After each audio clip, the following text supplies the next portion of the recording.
And welcome to another episode of Your Next Favorite Movie. I'm your host, Josh G. And I'm here with returning guest, author Marc Anthony Brownlee. What's up? What's up? Not a whole lot. So I thought tonight we talk about a different aspect of your writing. I want to know, get the insight of how you came up with your writing style, because it reminds me of screenplay format, I guess is the best way to say it. So what made you choose that style? Well, what made me choose that style was I just loved cinema at such a young age. I was always watching movies, especially horror movies, seeing my first horror movie at age 5. And I just love that aspect of, just cinema. Just when I, thought about my books later on when I started writing, that's how I would just play in my head, just like as a movie. And always read a bunch when I was a kid. Starting that, that young, you talking about Goosebumps and, stuff like that. And, those books were like pretty easy to follow. And then as you get older, you start, reading, more mature books. And, those are very, detailed and, the vocabulary is different. There's, words in there that, sometimes you never even heard of. And sometimes you get so,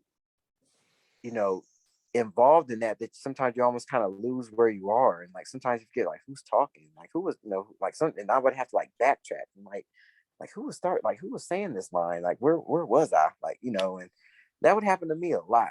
That's just the type of reader that I was. And I said, it would just be so, just so interesting to combine, traditional prose writing, which is, the typical format, with screenplay, because screenplays, I mean, you see exactly who's talking. Every name is centered,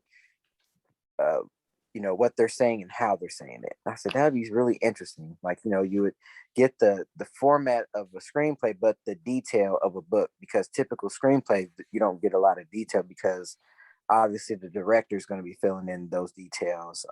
The scenery is going to be filling in those details when you're talking about a script. So I would put all that together and just, made it like you're watching a movie as you're reading one of my stories. And what I found out that a lot of people kind of resonated with that. And they said it was like, and they would always tell me, they said, I felt like I was, reading a movie. And they said it was so easy to follow. And now I said, that was, what I wanted to do exactly. So that's kind of where that started. But actually, I actually don't write like that anymore. Okay. Yeah, I have 2 of your books and they're written like that. So that's what I'm going based off of. So those are my early books. And this one that I'm writing currently and the one I wrote before this are my first 2 that I've written just completely prose writing. But I formatted those in a different way too. So it would be a lot easier to follow, where, whoever's talking is based in the paragraph as it's going. I have all my dialogue separated from the paragraphs. But so everything's in quotations, but separated from the actual paragraph. So whoever's talking, you can get who's talking a lot easier. So like I said, so it's not really a screenplay, but it's kind of like in that realm, but not technically. Okay, so why don't you go ahead and give us a little preview of this latest work you're working on, as you call it, a horror epic. Oof. Well, don't have to get too detailed. I don't want you giving anything away or anything. Right. Yeah, I don't want to. Yeah, I was trying to think of how to word it, like, so I don't give too much away. Well, I can start off with the idea I got for it was Stephen King's It. That's actually my favorite novel written. That is a horror epic all on its own. That's a really long book, but it's so detailed, and you just get so much, rich imagery and characters and, history of this town and these characters. And I just thought that's so interesting. Like, this isn't like a series of books. This is one book where you get all this information. It feels like, I mean, the first time I ever read it, felt like I just got done like reading a documentary or something like that. It was so long, and I've actually read it 7 times in my lifetime. And I mean, yeah, it's not an easy feat, but I mean, that's just how much I love that book. And so I used that as a template, and I just wanted to make a story that, which is called Fear of Silence. It starts off 3 years in the past, and then certain things happen, maybe a murder, that kind of follows my main protagonist in present day, which will be 3 years later. So it starts off when he's 15, and now when we get in present day, he's 18. And basically the past kind of comes back unexpectedly, and he's already been through a lot because the impact of what happened to him 3 years ago still follows him, in the present. And now everything's like starting up again, and he's just on the brink of graduating from high school and trying to start his adult life. And so I just give a lot of background with all the characters because he has a huge group of friends. There are 10 of them total, so you get a well-rounded idea of the friends and their lives, and how they're maneuvering through all what's going on in their town, because they're affected by it, because they're friends with him, and it's kind of like they're kind of inadvertently involved now because of their friendship with him. And so I just kind of let it go from there. And just sometimes a lot of these stories, they just end up writing themselves. And I thought I would have this book done in, maybe a year or two. Usually that would take about the average it would take for me to write, like one of my novels. And I thought maybe closer to 2 years just because it'd be longer. But it took 3 years to actually write it from start to finish. And now I've been editing it for 2 years, and I'm actually almost done with this second round of edits. So next month will be 5 years that I started this book. Oh, wow. Okay. Yeah.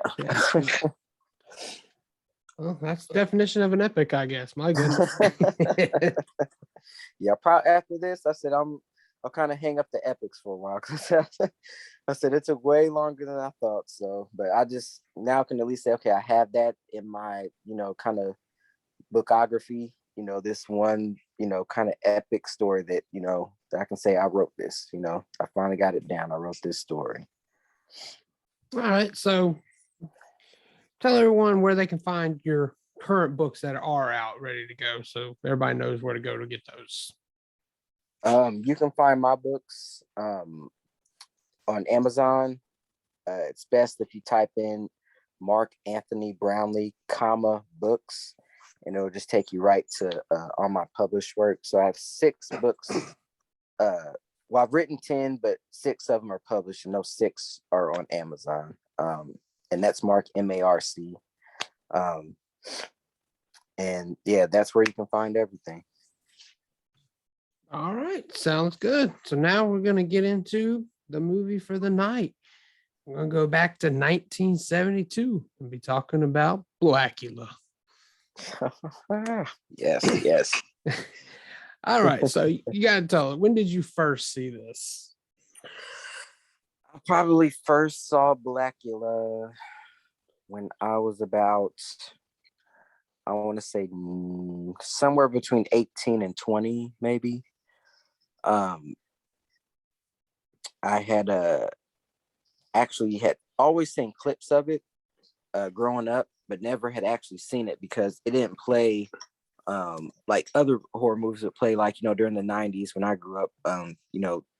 Obviously, like a lot of the Freddy's, Michaels, and Jason's always played, and the Child's Plays, and Candyman, and those films would always be on TV. But Blacula, it just that just wasn't one that I would see on the regular, and I was so fascinated by it, and I just ended up buying it for myself. I just found it on Amazon around that time when I started really getting into Amazon, probably my early 20s, and so when I found the DVD, I mean, I snatched it up instantly, and from first watch, I just loved it because it was so different.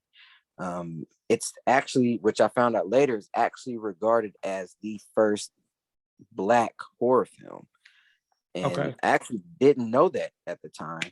and it would just, it kind of had some of the familiar, vampire themes of like the old vampire days of, he had the cape on, and you had Transylvania in there at some point, and so it kind of had these kind of older things, but then you jump ahead and you're in the 70s, and you're in urban life, and that was one of the first times I think you saw a vampire in that particular setting, like I said, because usually it was like in a castle, something like that, or out in the woods somewhere, but this was right in the city, this was right next door, and that was fascinating to me. I'm not gonna lie, this was first watch for me. I had never seen. I'd always known about it, obviously, Right. but I'd never watched this. So I always like doing that, watching these movies for the first time for the show. So that was always a lot of fun. So for anyone, you pretty much have set it up, but not pretty much. I was gonna say tell everybody what it's about, but you kind of set that up. Is there anything else you would like to add to a synopsis for this movie?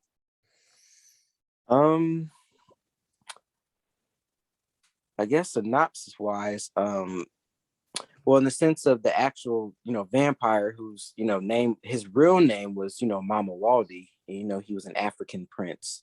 And he goes to see Count Dracula to try to stop the slave trade. Because this is first set up in like, the 1800s, and or around that time.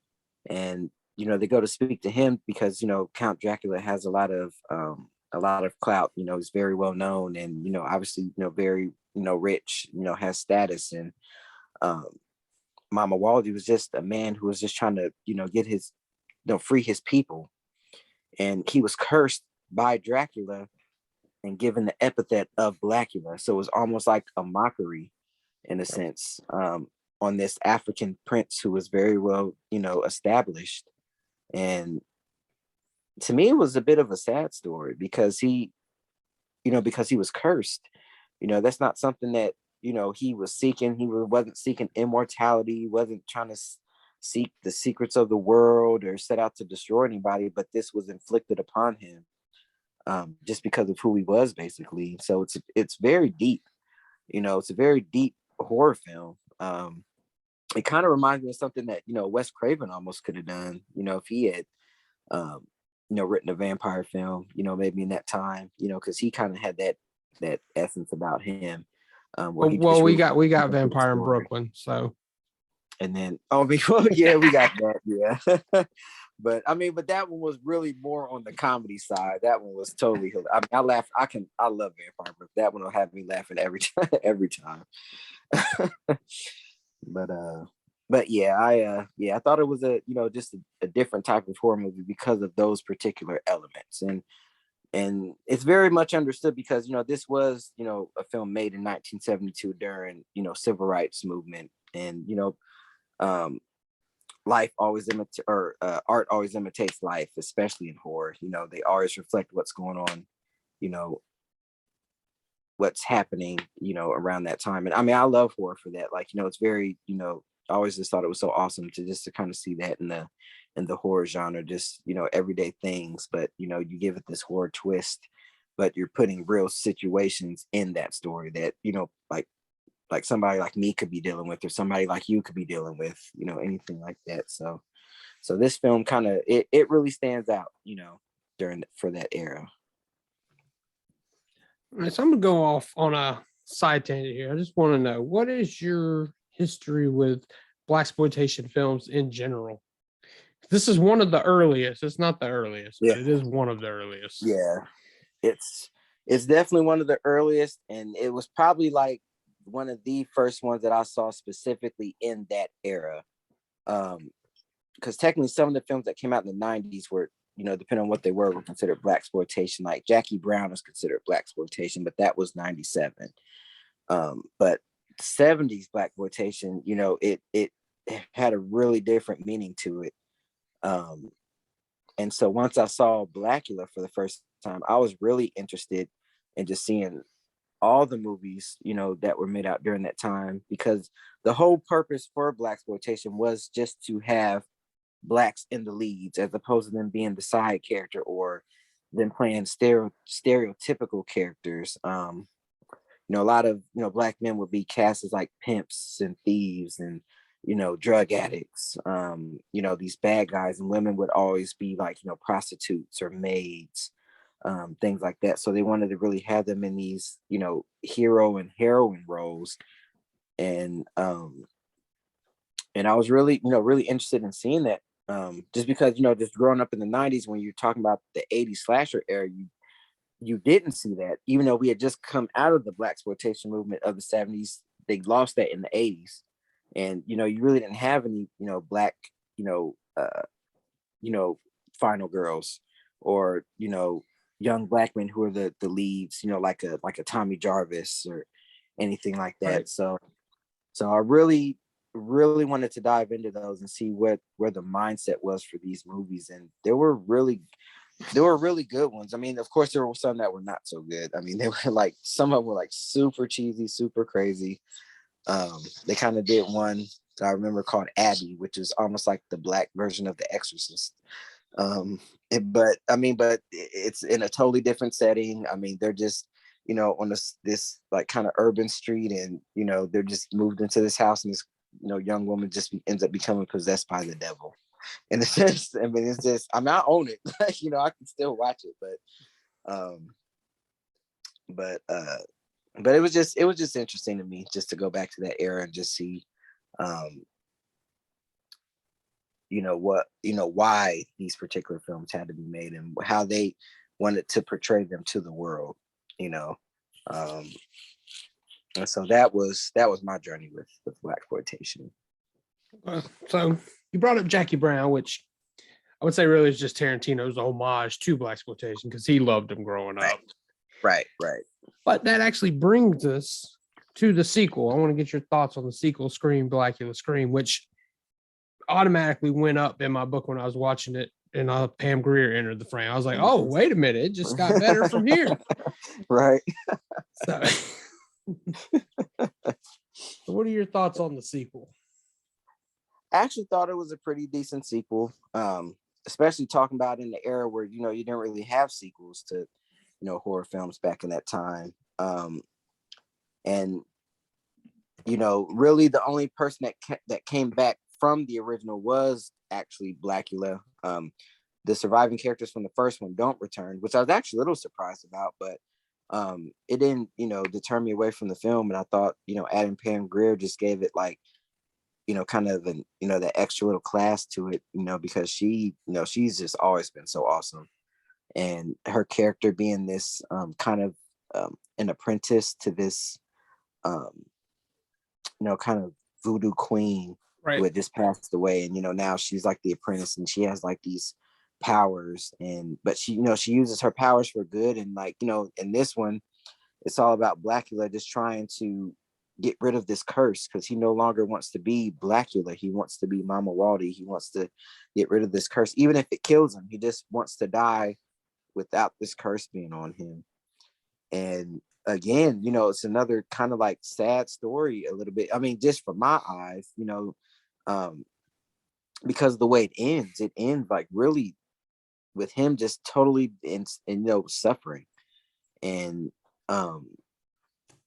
it was this really deep, really dark, and you just see him, you saw him becoming, a little bit more than he was in the first one, where he just, he kind of almost tapped into that really, vampire side of himself. I mean, he kind of had this almost like, barrage of just people that he just collected, in this one. And, even though he was doing that, he's like, I don't want to do this, but I have to do this in order to survive. But at the same time, he wants to be free from this curse. So the sequel, I thought, like I said, I thought was very good. And being in that era, like I said, when sequels weren't really made, I thought they did a really decent job on what they did, and just leaving that ending like super ambiguous and kind of really depressing. I personally kind of thought it was like a really depressing ending, for a horror film. So, but that's just the way that the 70s rolled. Like they kind of like, if you were kind of looking at era, a lot of stuff ended on like ambiguous notes, like, with horror films. You can even some of the mainstream ones that Black Christmas, that ended on an ambiguous note. Halloween, they weren't intending to make a sequel. That was 78. That ended on an ambiguous note. Phantasm ended on an ambiguous note. I mean, it was just kind of like a theme, in the 70s. I felt like just trying to think of one that really just had like a simple happy ending. Like I can't think of too too many words. It's like, oh, we're free, we did it. And like, it's always like, yeah, you kind of, maybe kind of finish them, but yeah, guess what? This is about to happen, or so Yeah. I felt like, so for that time period, I think it was relevant because in the 70s they didn't know how it was going to end, because everything was kind of ambiguous because so much stuff was going on. It's, how do we end this when we don't even know for ourselves how it's going to end? Okay. So let's say you had gotten to have your own sequel. Like after you're watching Blacula, and you're like, okay, this is what, because I gotta be honest, I didn't expect all of a sudden a voodoo priestess to show up in the sequel. That's not where I thought this thing was going. Like yeah. I still, and maybe you can explain it. I still don't really understand the title Scream, Blacula Scream. I don't get why it's called that. Do you have that? You get it? I'm actually not sure either why it's called Scream, Blacula Scream. As opposed to this being, Blacula Part 2. Yeah, and I was like, is it just because that scream at the end? Like that's the whole title? Like, that's how it ends. Oh, okay. I actually never thought about it because he is screaming at the end. Like, because he's, like I said, he's basically stuck in torment. Right. But if you'd gotten your own sequel and maybe you got to bring back some of those returning characters, or if you wanted to go a different route, what would you like to see? It could be back then or a modern day legacy sequel, I guess is what we're referring to them now as. Yeah. There's a lot of legacy sequels, but I would actually probably make a whole new, bring in a whole new cast. Okay, so you're going to remake route. Yeah, and have it very modern day. Even though with it being modern day, still have those elements of the 70s. Just this kind of 70s was kind of known as like the free, still kind of like the free era, and but I would make it like keep it really dark, maybe even a little bit darker. Maybe diving in more into like the Dracula story and how this is really affecting Blacula on this level. And because the first one's all about him, he wakes up after all those years, and he wakes up in modern day, and then he finds a young woman who basically is the reincarnate of his wife, long dead wife. And so I would really want to keep those themes in it. And like actor wise, I would probably want somebody maybe like Daniel Kaluuya. Like he is just really, I mean, he was in Get Out, and he's been in a lot of good movies. He's a really good actor. I think he would fit that role perfectly. Or possibly Michael B. Jordan, or John Bodega. I think that's, or Boyega. I might be saying his name wrong, but he was in some of the newer Star Wars. Yeah, John Boyega. Boyega, yeah, in the newer Star Wars movies. He and might be the block. Yeah. Yeah. Those are like three I could probably see, taking on the Blacula role. Okay, so you're definitely making him a young Blacula, because that was the one thing. This actor was older. At least he looked older to me. Could be wrong. Yeah, he was for I mean, I think movie wise he may have been in like his 30s, somewhere around. I felt like a lot of people back then, even when they were like 30 and 40, they kind of looked a little bit older still, back then. But I think when you think about like an African prince, I think of somebody a little bit younger, right. Maybe in their mid-20s, somewhere around there. And but with him being a vampire, he obviously had been, he would be living all these years, that I mean, he would have the maturity of somebody way wiser than his years, no matter what body he's inhabiting. And so Yeah, I would probably take that route for sure. But like I said, mostly just keeping it dark and keeping those themes, but making the story more modern day, Okay. um, just with the things. And I mean, and then since, Blacula kind of had those themes of what was going on back then, adding in the themes of what's going on in the world today. I mean, some of that stuff is still going on to this Oh, yeah. day. Yeah. So, and him, being a vampire in this world, in the modern day, and seeing this stuff that he saw, like, that he thought would have ended, a long time ago.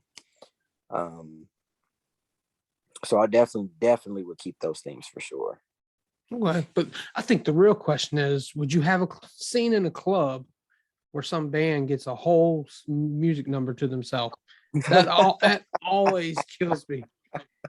And I love that. That is actually one of my favorite scenes. Like, I literally had that song in my eye. Well, because I have the Blacula score. I collect scores. So actually, in that song and some of the other songs that are in that movie were on that score. So that's actually in my iPod. So I love that song. Look, I actually would. I would keep a whole number, and it'd be that same song. Was There He Is Again is what it was called. Like, I love that song. I felt like that song was like the theme of the movie, because to me, basically, they were talking about him just like Right. a shadow, a shadow that's among us. Like, there he is again. Like, what are we gonna, like, he's just always around. So I kind of felt like, that'd be like something I would definitely keep. I mean, obviously, you give it a little bit more of a different, tune, because we're in 2022, so this is like 50 years, literally 50 years ago. So obviously you'd have a different tune to it. I would definitely keep that. I would definitely keep that in there, because I thought, like I said, I love that scene. Like, I thought that kind of really fit the movie. All right, so I think it's time to give that final pitch on why someone who hasn't taken a chance on Blacula should seek it out and watch it. I think Blacula should be sought out because, as I said it before, it's so different. And who doesn't love a different horror movie? Um, it really fit the era. It has some really heavy themes in it. You're getting the heavy real themes, but you're getting it with all this horror around it. And there's still a classic scene in there that I love, where there's a cabbie who's killed by Blacula, and then she wakes up a few days later, and there's this huge pan shot where she's just running in slow motion, and just her face. And I mean, that still chills me to this day, the way they had it, how they filmed it. There's just so many good elements in that film. And it's just one, that, it's very different from every other vampire movie out there, really. I mean, like I said, it's in an urban setting. Um, you have a predominantly Black cast, which you really don't see much in like a vampire type of film. Usually they're more of a side character. So if you're looking for something different, I mean, this movie has all the goods, in my opinion. And it's the 70s. I mean, who doesn't love the 70s? That retro vibe just never goes away. It's just like, just kind of sticks to your bone. Even if you didn't live it, just watching the films and watching other films, you just feel like you get sucked into that era. And like, for, the hour, 90 minutes that you're watching it, you feel like you're actually in the film. Like, that's what, to me, how Blacula makes you feel. Like, you're really knee deep in the story. And hey, for everyone out there, it's available on Amazon Prime right now. So everybody's got Prime, right? There you go. Right. Easy to stream if you can't. I'm sure you got the Blu-ray, knowing you. Yeah. Of course, I gotta have that. I actually have like 2 different copies. Oh, okay. There you go. There you got the sequel too. Right, of course. And like I said, and the score. Like, Yep, so I got it all. I got it all. All right. Let's go ahead and wrap this one up and tell everybody where they can find you and all that good stuff again. Yeah, you can always find me on my social medias. I'm on Facebook, Instagram, and Twitter. And I recently joined TikTok, but I've only posted 1 video, so you might not want to check me out on TikTok just yet. So I figure out what I'm doing on TikTok. But anywhere else, yeah, you can find me on the regular ones. In Twitter, you can find me at ant_lost in horror. Instagram, I'm under Anthony the Dreamer. And then on Facebook, you can just always find me under Anthony Brownlee.